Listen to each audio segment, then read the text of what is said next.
Here it should be explained that it is not the propositions of science, which does not exist, there being only sciences, with which natural theology must bring religious objects into rational unity, but those of philosophy, or preeminently metaphysics, which is itself based on 1.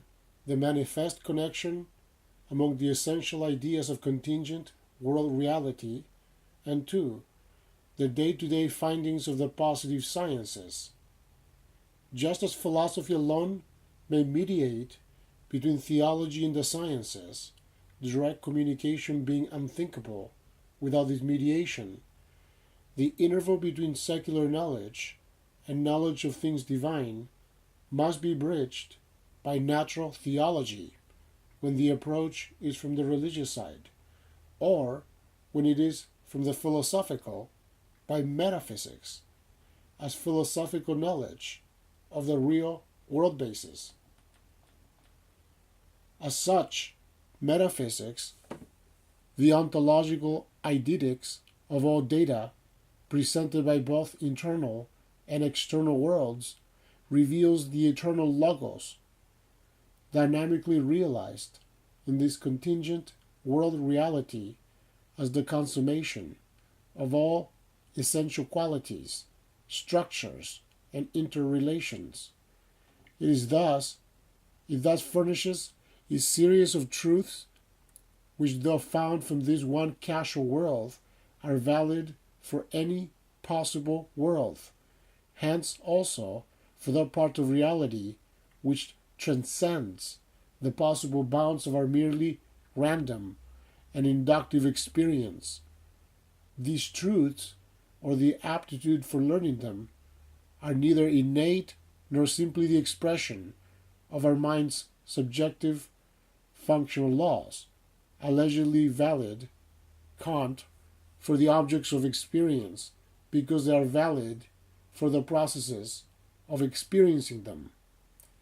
They are discovered in the casual empirical object by penetration into the ideas and ideal relations therein realized, but they hold good for all empirical objects of the same nature. For a priori, what is valid for the essence of an object is also valid for all objects of the same nature, irrespective of whether those objects are potential objects of our casual experience.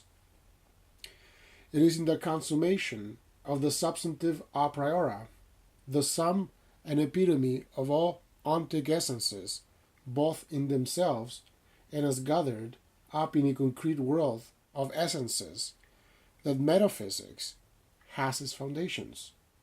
That is what we may call its major and overriding premise.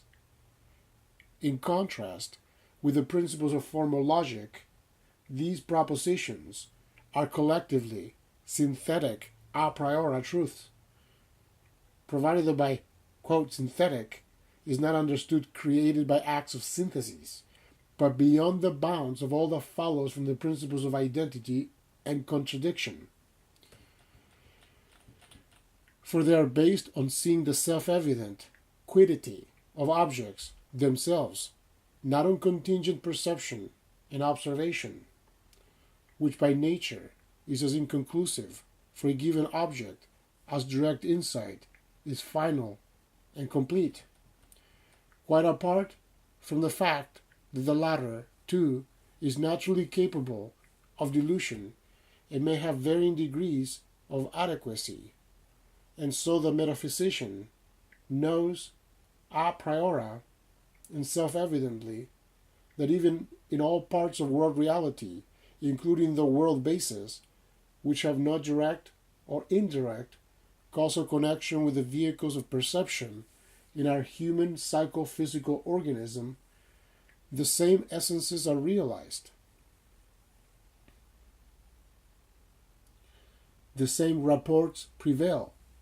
The same structure of a world of essences and values is clothed with reality as is realized in that part to which we have potential access through perception and observation. I can therefore very well know the nature of a contingent reality with which I am not acquainted as a reality, and which, indeed, I cannot know as such on account of the limitations peculiar to my organism. It is precisely on this possibility that the possibility of a metaphysics rests. For since we, on the one hand, know that only part of contingent reality has a causal connection with our organism, briefly only that part which impinges on our senses and is of consequence for the furtherance or hindrance of our life. And since we, on the other hand, know that the axioms of causality and the universal interdependence of entities also rest on essential insights which hold good beyond the real we casually encounter.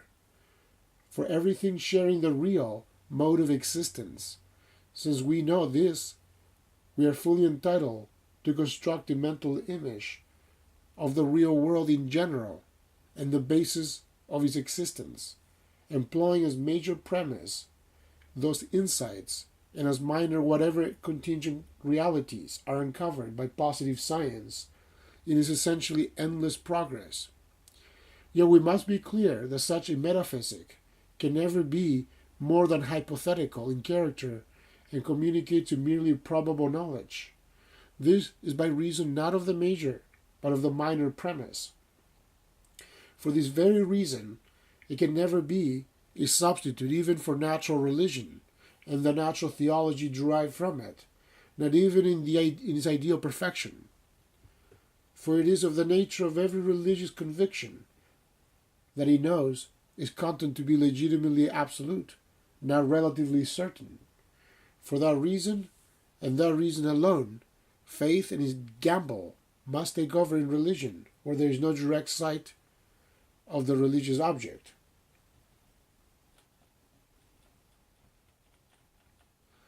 If we are to apply the principle that metaphysics and natural theology, not to mention religion itself, are essentially different right down to the ultimate roots of theology, if accordingly we must reject the doctrine that the supreme basis of metaphysics are at the same time fundamentals of theology, we must be all the more careful to recognize that religion and theology without metaphysics will lack all those points of contact and communication with secular knowledge and practice that they require for their own subsistence.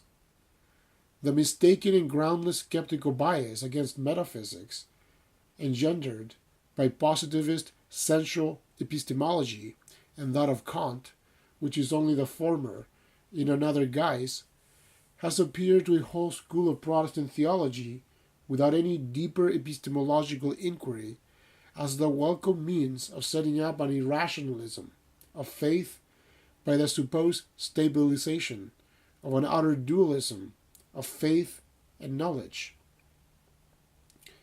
This, in the opinion of these theologians, restores true freedom and independence to faith and religion.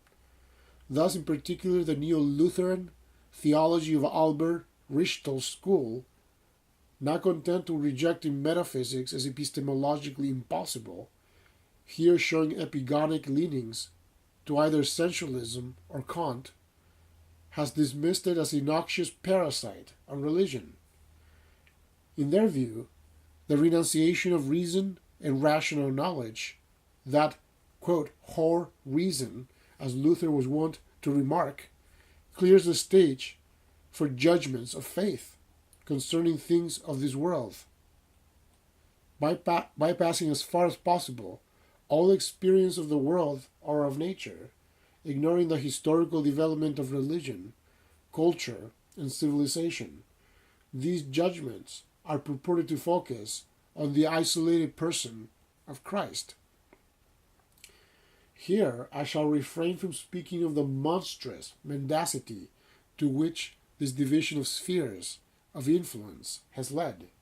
However, let it be remarked that it not only severs faith from knowledge, but also divides the pastor from the theologian, Here we are only concerned that the following should be clearly seen.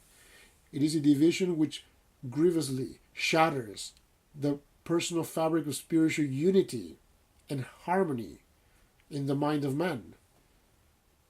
This is the picture of man conjured up by this singular theology, with regard to all worldly matters, whether theory or practice.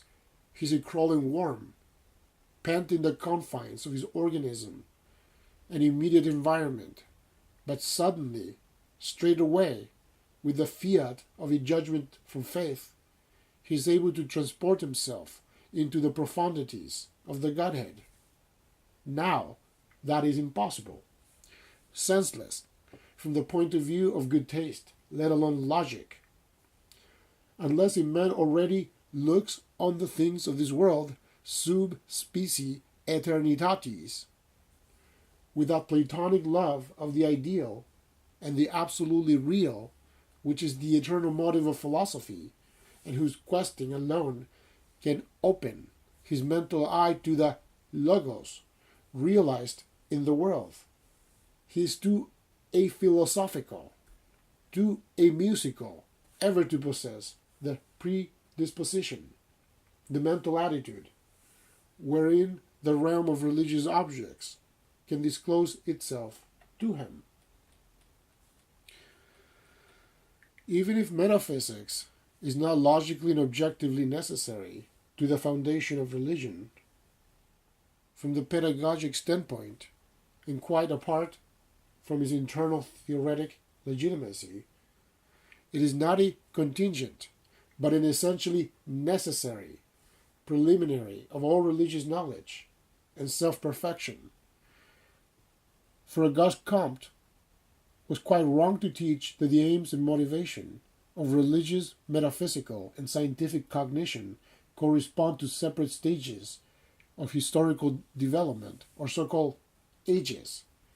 On the contrary, they correspond to a permanent constitution of the human mind, to a quite definite constitutional construction, wherein the lower forms a necessary preliminary to the higher, that is to say, it forms a stairboard which cannot be overstepped without a disastrous stumble. It is thus a religious impossibility that in an entire culture or a single cultivated person should come into being without the intervention of metaphysics.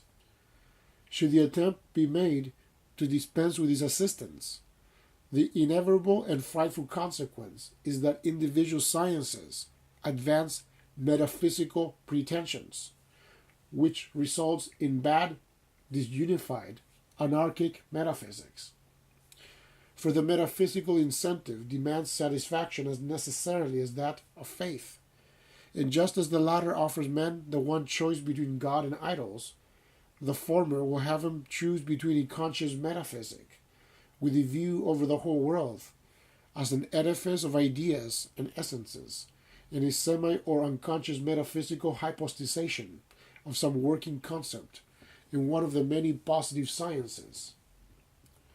Scientism, neo-Kantian, energetics, sensational monism, panpsychism, historical materialism, philological paganism, biologism, etc., etc., are pseudo-metaphysics of this order, exactly corresponding to the various forms of idol worship, such as mammonism, state fetishism, nationalism, and the like. The sociological picture presented by society, in which metaphysics is lacking as a cultural and civilizing function, is that of an unbounded, unbridled anarchy of specialization, devoid even in the university of all universality of spirit in his knowledge and characteristic outlook, and trying to force keys to the secret of the universe out of his departmental interests and technical concepts. The universe accordingly becomes the X, the supposed word for which the expert has made himself a key.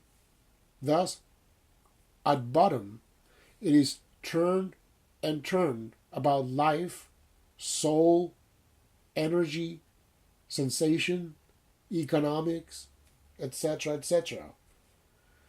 If anyone deny the possibility of metaphysics, one must first show him before proceeding to theoretic refutation.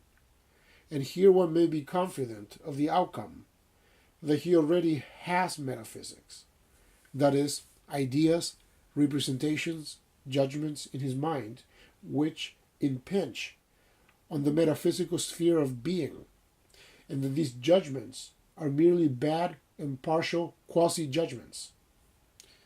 The position here is thus exactly parallel to that obtaining in religious pedagogics.